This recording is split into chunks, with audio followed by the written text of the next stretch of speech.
नमस्कार दोस्तों, आप पढ़ रहे हैं MP board class 12 general English, जिसमें आज हम शुरुआत करेंगे वर्कबुक के क्वेश्चन आंसरों की। तो देखिए, लेसन 1 के क्वेश्चन आंसर हम देखते हैं। वैसे लेसन 1 का कुछ नाम तो नहीं है, लेकिन एक पोयम दी गई है, वी आर द फ्यूचर के नाम से दी गई है पोयम। तो यहाँ पे इसके जो भी महत्वपूर्ण क्वेश्चन होंगे उन्हें हम सरल और आसान तरीके से समझने का प्रयास करेंगे। तो देखिए, यहाँ हम बिल्कुल आपको आईएमपी क्वेश्चन ही समझाएंगे। जैसे देखिए, पहला क्वेश्चन 2016-2020 में आया है, इसलिए आईएमपी है।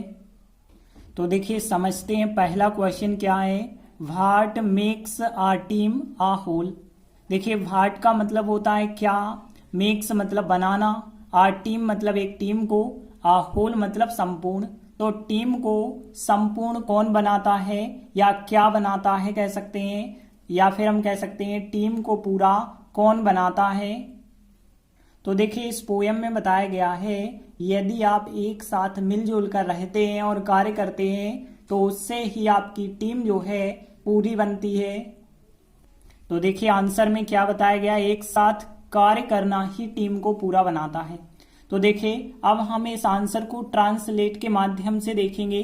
तो देखिए, एक साथ के लिए क्या कहा जाता है, टूगेदर। आपको पता होगा टूगेदर मतलब होता है एक साथ, और यहाँ पे कार्य करना होता है वर्किंग। तो देखिए, वर्किंग शब्द आपको याद रखना है। वर्किंग मतलब होता है कार्य करना, और टूगेदर मतलब होता है एक साथ। तो हम कह सकते हैं वर्किंग टूगेदर, दोनों यदि एक साथ लिखे हैं वर्ड तो इसका मतलब क्या हो गया, एक साथ कार्य करना। तो देखिए, यहाँ पे पहले तो वर्ड आप याद रखेंगे, वर्किंग टूगेदर मतलब एक साथ कार्य करना, और फिर टीम को पूरा बनाता है। देखिए, मेक्स होता है बनाना, और फिर आ टीम मतलब टीम को, आ होल मतलब पूरा। तो देखिए, यहाँ पे केवल आपको क्या करना है, व्हाट के स्थान पे, इस व्हाट के स्थान पे यह शब्द लिख देना है, बाकी तो सब वैसा ही रहेगा। तो देखिए, क्या लिख देंगे आप यहाँ पे कि वर्किंग टूगेदर, यहाँ पे व्हाट के स्थान पे लिखेंगे वर्किंग टूगेदर, फिर makes a team a whole, तो पूरा आंसर आपका कंप्लीट हो जाएगा। तो देखिए, इस प्रकार से आंसर बना है, working together makes a team a whole. तो व्हाट के स्थान पे वर्किंग टूगेदर, बाकी makes a team a whole, पूरा क्वेश्चन का आपको लिख देना है। इसके बाद दूसरा क्वेश्चन, भले ही परीक्षा में नहीं पूछा गया लेकिन हम यह भी कर ले रहे हैं। तो देखिए, दूसरा क्वेश्चन क्या है, what will be the result, मतलब यहाँ पे परिणाम क्या होगा। बी मतलब होगा, व्हाट मतलब क्या, रिजल्ट मतलब परिणाम। तो परिणाम क्या होगा, इफ मतलब यदि, वी मतलब हम, और फेस, फेस मतलब होता है यहाँ क्रिया है, फेस मतलब सामना करना। चेहरा भी होता है लेकिन यहाँ फेस का मतलब है सामना करना। तो यदि हम सामना करते हैं, ऑल मतलब सभी, द हर्डल्स मतलब बाधाओं का, और सक्सेसफुली मतलब सफलतापूर्वक, तो क्या परिणाम होगा यदि हम सभी बाधाओं का सफलतापूर्वक सामना करते हैं।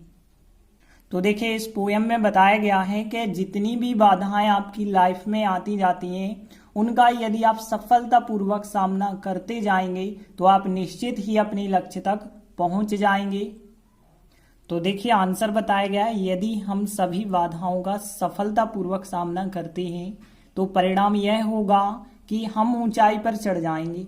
ऊंचाई पर चढ़ने का अर्थ आप समझ गए होंगे कि हम अपने लक्ष्य तक पहुंच जाएंगे।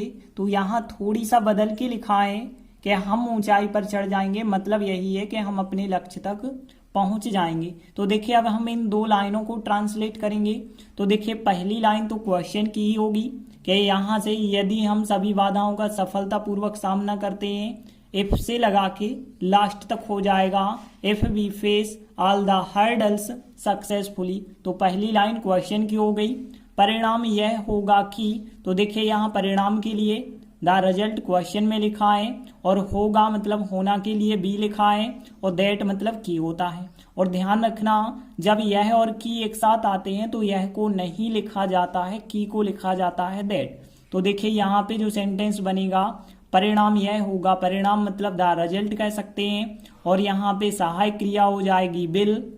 तो यहाँ सबसे पहले आएगा द रिजल्ट, फिर विल, और फिर बी मतलब होगा, और दैट मतलब की हो जाएगा। तो नंबरिंग करके हम यहाँ पे बता रहे हैं कि द रिजल्ट, फिर विल सहायक क्रिया, फिर बी मतलब होगा, फिर मतलब दैट मतलब की।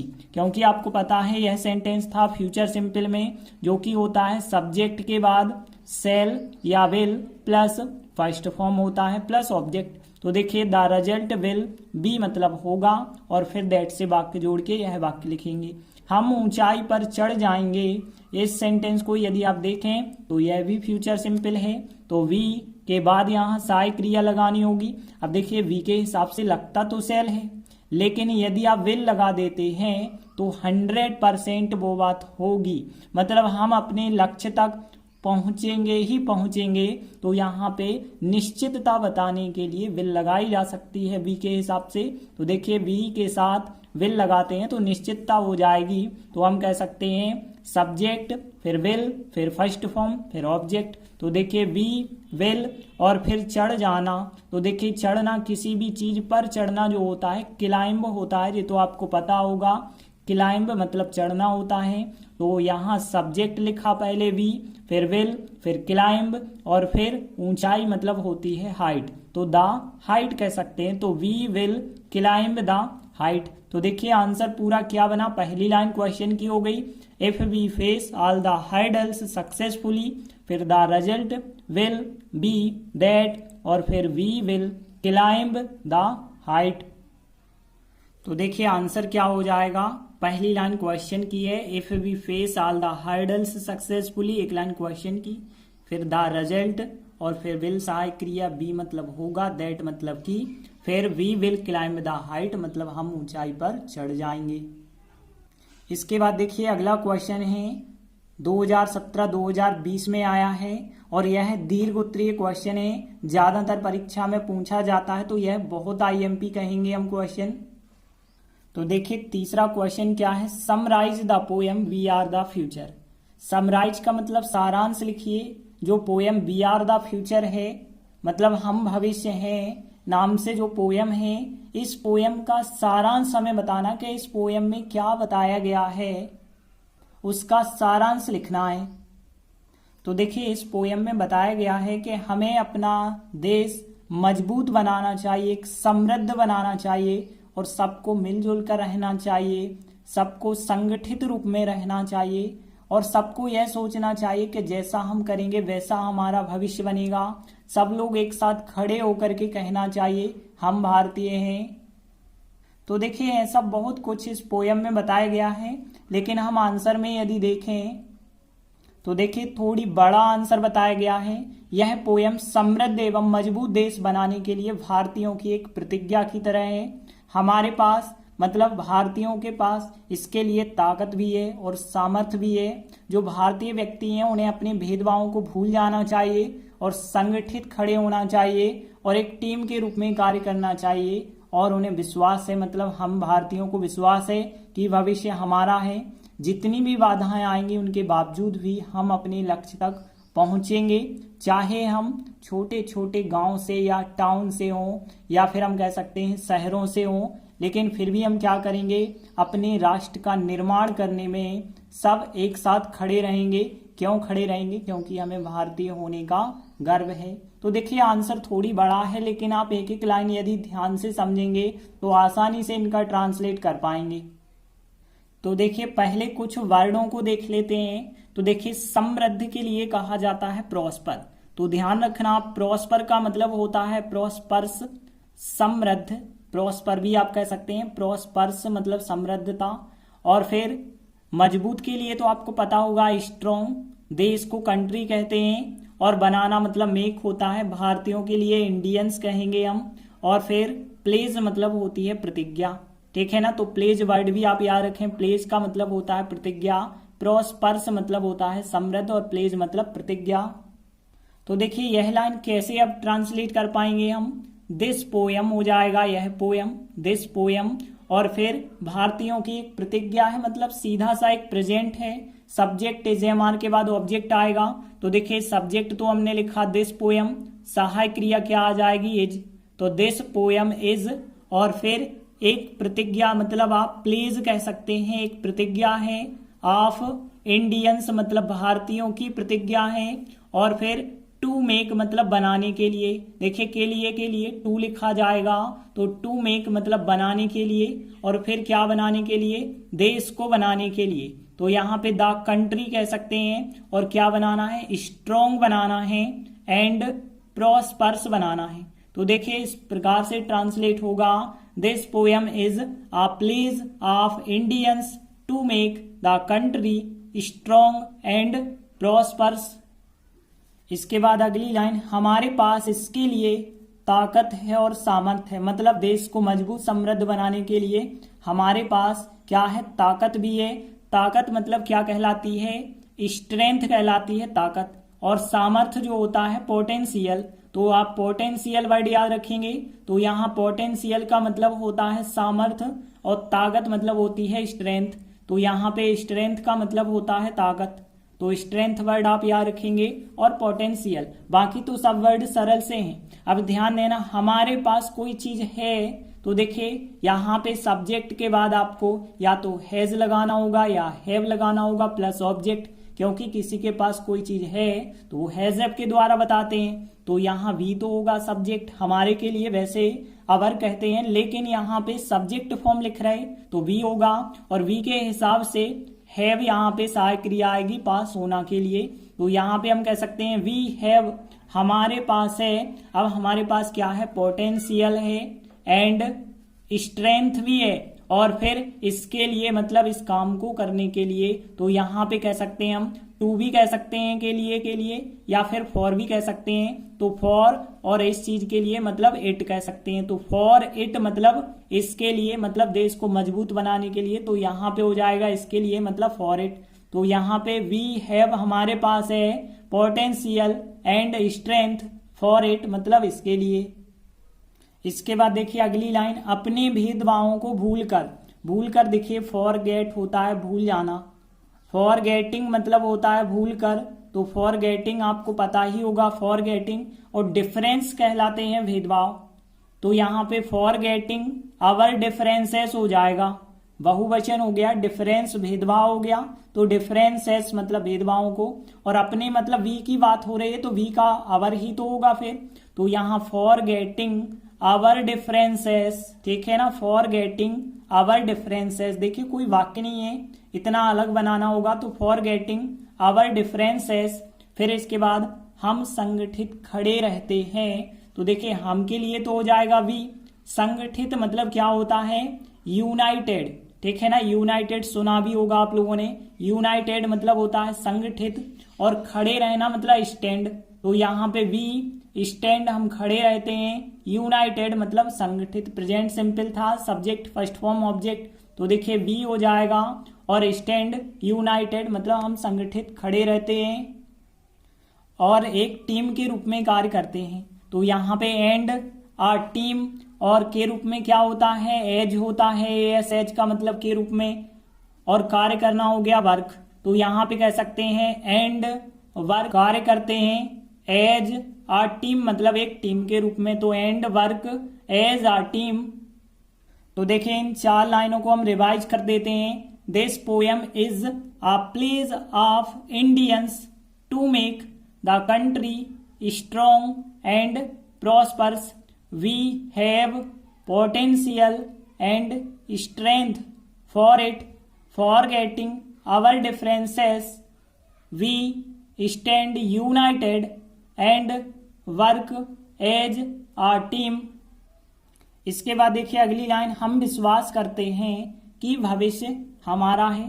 तो देखिए आप लोगों को पता होगा विश्वास करना बिलीव होता है, तो यहाँ पे बी हो जाएगा, फिर बिलीव हम विश्वास करते हैं, दैट मतलब की, और फिर द फ्यूचर मतलब भविष्य हमारा के लिए वैसे तो कहते हैं अवर, लेकिन ध्यान रखना अवर के बाद कुछ ना कुछ चीज जरूर आनी चाहिए, जैसे हमने कहा अवर पेन, अवर बुक, तो यहाँ पे अवर के साथ कोई ना कोई नाउन आनी चाहिए। यदि नाउन नहीं आती है तो अवर का फिर अवर्स हो जाता है, तो यहाँ पे भी क्या हो जाएगा, अवर्स हो जाएगा। तो यहाँ पे we believe that the future, और फिर इज सहायक क्रिया होगी, और फिर यहाँ पे क्या हो जाएगा, अवर्स हो जाएगा। तो देखिए यहाँ पे वी बिलीव दैट हम विश्वास करते हैं कि, इतना तो प्रेजेंट सिंपल, भविष्य हमारा है, एक सामान्य सा प्रेजेंट है, सब्जेक्ट के बाद इज एम आर और ऑब्जेक्ट बनेगा तो द फ्यूचर इज आवर्स हो जाएगा। तो we believe that the future is ours. इसके बाद देखिए अगली लाइन, सभी बाधाओं के बावजूद भी हम अपने लक्ष्य तक पहुंचेंगे। तो देखिए यहाँ बाधाओं के लिए एक शब्द होता है ऑब्स्टेकल। ऑब्स्टेकल्स मतलब होती हैं बाधाएं, या फिर हर्डल्स वर्ड भी आप लिख सकते हैं। ऑब्स्टेकल्स यहाँ पे लिखा गया है, और फिर आल मतलब सभी, तो आल ऑब्स्टेकल्स हो जाएगा सभी बाधाओं की बात, और के बावजूद भी। तो देखिए इतना शब्द जो होता है इन स्पाइट ऑफ होता है। इन स्पाइट ऑफ मतलब के बावजूद भी। तो देखिए पहले तो लिखा हमने इन स्पाइट ऑफ ऑल ऑब्स्टेकल्स, सभी बाधाओं के बावजूद भी, इन स्पाइट ऑफ ऑल ऑब्स्टेकल्स। फिर इसके बाद हम अपने लक्ष्य तक पहुंचेंगे। फ्यूचर सिंपल है, सब्जेक्ट के बाद या तो आप सेल लगाते हैं या विल लगाते हैं, लेकिन फिर फर्स्ट फॉर्म लिखते हैं। तो यहाँ पे ध्यान देना, हम अपने लक्ष्य तक पहुंचेंगे, एक निश्चितता बता रहे हैं, 100% ऐसा होगा। तो हम कह सकते हैं यदि वी सब्जेक्ट है तो वी के हिसाब से हम सेल ना लगा के विल लगा सकते हैं। तो यहाँ पे वी विल, और फिर किसी भी स्थान तक पहुंचना होता है रीच। ये तो आपको पता होगा, रीच शब्द, रीच मतलब किसी भी स्थान तक पहुंचना। तो यहाँ पे वी विल रीच, हम पहुंचेंगे। फिर आवर गोल मतलब अपने लक्ष्य तक, आवर गोल मतलब अपने लक्ष्य की बात हो गई। तो we will reach our goal. तो in spite of all obstacles we will reach our goal. इसके बाद अगला वाक्य है, चाहे हम टाउन अथवा शहरों से हो। टाउन मतलब छोटे छोटे गांव या कस्बों को कहा जाता है। तो चाहे हम छोटे गांव से हों या बड़े शहरों से हों, कोई फर्क नहीं पड़ता, हम लक्ष्य तक पहुंचेंगे। तो देखिए चाहे के लिए जो शब्द कहते हैं वो होता है वेदर। देखिए ना, वेदर का मतलब चाहे या चाहे तो भी होता है। तो देखिए चाहे के लिए वेदर हो जाएगा वी मतलब हम, और फिर सहायक क्रिया वी के हिसाब से आएगी प्रेजेंट की आर। हम हो मतलब वी आर, हम हो, और फिर फ्रॉम मतलब से, और फिर कहां से, सिटीज मतलब शहरों से, और ओ आर और का मतलब होता है अथवा टाउन के लिए टाउन ही कहेंगे। तो whether we are from cities और टाउन हो जाएगा। तो whether we are from cities or town. इसके बाद देखिए अगली लाइन, तो भी हम अपने राष्ट्र के निर्माण करने के लिए एक साथ खड़े रहते हैं। तो देखिए यहाँ पे तो भी के लिए आप कोई शब्द नहीं लिखेंगे, क्योंकि चाहे तो भी के लिए वेदर होता है। तो यहाँ सीधा वी हो जाएगा, आवर मतलब अपने होगा, और राष्ट्र, देखिए राष्ट्रीय के लिए नेशनल कहते हैं, लेकिन नेशन अकेला होता है राष्ट्र। तो आवर नेशन हो जाएगा, हमारे राष्ट्र की बात हो गई। ऑफ मतलब के, निर्माण करना मतलब होता है बिल्ड करना। तो यहाँ BUILD बिल्ड मतलब होता है निर्माण करना। तो यहाँ पे टू और हो जाएगा, तो टू बिल्ड मतलब निर्माण करने के लिए, और टूगेदर मतलब एक साथ, और स्टैंड मतलब खड़े रहते हैं। प्रेजेंट सिंपल का वाक्य है। तो यहाँ पे पहले आएगा सब्जेक्ट, फिर आएगा फर्स्ट फॉर्म, फिर बाकी आ जाएगा ऑब्जेक्ट। तो देखिए इस प्रकार, तो देखिए यहाँ पे वी स्टैंड हम खड़े रहते हैं, टूगेदर एक साथ, टू बिल्ड निर्माण करने के लिए, बिल्ड होता है निर्माण करना, और फिर यहाँ क्रिया के बाद ऑफ शब्द नहीं लिख सकते, इसलिए सीधा हो जाएगा आवर नेशन। तो यहाँ पे वी स्टैंड और फिर together to build our nation. इसके बाद आखिरी लाइन है, हमें भारतीय होने का गर्व है, मतलब वी इंडियंस, और फिर होने का मतलब होता है टू बी। टू बी मतलब होने का, और प्राउड मतलब होता है गर्व। तो यहाँ पे कह सकते हैं वी आर मतलब हमें है, प्राउड है, टू बी इंडियंस मतलब भारतीय होने का। तो यहाँ पे we are proud to be Indians मतलब हमें भारतीय होने का गर्व है। तो देखिए इन लाइनों को फिर रिवाइज कर देते हैं। We believe that the future is ours in spite of all obstacles we will reach our goal whether we are from cities और town. We stand together to build our nation. We are proud to be Indians. तो देखिए पूरा answer हम मिला लेते हैं। This poem is a pledge, यह poem एक प्रतिज्ञा है ऑफ द इंडियंस भारतीयों की, टू मेक बनाने के लिए, द कंट्री देश को, स्ट्रॉन्ग एंड प्रॉस्पर बनाने के लिए मतलब मजबूत और समृद्ध बनाने के लिए। वी हैव हमारे पास है, द पोटेंशियल मतलब सामर्थ्य है, एंड स्ट्रेंथ ताकत भी है, फॉर इट इसके लिए। और फॉरगेटिंग अवर डिफरेंसेस अपने भेदभावों को भूलकर, वी स्टैंड हम खड़े रहते हैं, यूनाइटेड संगठित, एंड वर्क और कार्य करते हैं, एज अ टीम एक टीम के रूप में। वी बिलीव दैट हम विश्वास करते हैं कि द फ्यूचर इज आवर्स भविष्य हमारा है, इन स्पाइट ऑफ के बावजूद भी, ऑल ऑब्स्टिकल सभी बाधाओं के बावजूद भी, वी विल रीच हम पहुंचेंगे, अवर गोल अपने लक्ष्य तक, वेदर वी चाहे हम, वी आर फ्रॉम सिटीज हम शहरों से हों या फिर टाउन से हों, वी स्टैंड टूगेदर हम एक साथ खड़े रहते हैं, टू बिल्ड निर्माण करने में, अवर नेशन अपने राष्ट्र का, we are proud to be Indians हमें भारतीय होने का गर्व है। तो देखिए इस प्रकार महत्वपूर्ण दीर्घ उत्तरीय जो प्रश्न था यह भी कंप्लीट हुआ। तो लेसन 1 के केवल आप इन तीनों क्वेश्चनों को करके जाएं, इनमें से ही परीक्षा में पूछा जाएगा। धन्यवाद।